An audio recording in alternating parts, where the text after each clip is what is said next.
Portanova je ovog ljeta dodala nešto novo u svojoj ponudi. U kućici ispred Portanove možete naći Bubble Tea by Dr. Pops, osvježavajući napitak na bazi zelenog čaja u kombinaciji s voćnim bobicama i sirupima. Od sada svoj Bubble Tea pronađite vani na kiosku na zapadnom ulazu u Portanovu, a radno vrijeme im je svaki dan od 13 do 21 sat. Osvježi se uz hladni napitak na bazi zelenog čaja, složi svoju savršenu kombinaciju voćnih bobica i sirupa i uživaj u okusu.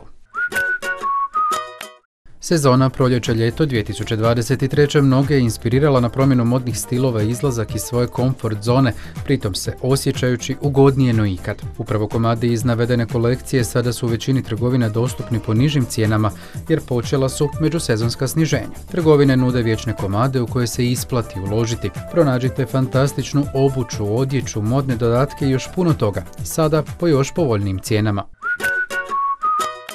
Ljeto je sezona bicikala, a Osijek kao predvodnik urbane mobilnosti i zelene tranzicije nudi mogućnost dolaska do vašeg omiljenog shopping centra biciklom. Već znate da su električni i mehanički bicikli postavljeni na 25 stanica diljem grada, a znate li da se jedna od njih nalazi ispred trgovačkog centra Portanova? To znači da iz kojeg god dijela grada dolazili možete doći do Portanove bez sudjelovanja u prometnim gužvama i bez onečišćenja zraka.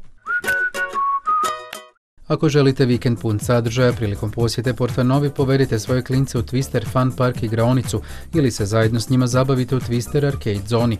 Pogledajte dobar film u Cinestaru, iskušajte svoju sreću u Lukija Casinu ili se zabavite i ujedno rekreirajte u G-bowlingu. Za one najmlađe po cijelom centru se nalaze razni automati tematski prilagođeni za svako dijete, a ukoliko između shoppinga i zabave ogladnite, svakako posjetite Surfer ili Polaris na drugom katu Portanove i omastite brk prefinom hranom koja vas očekuje u ova dva restorana.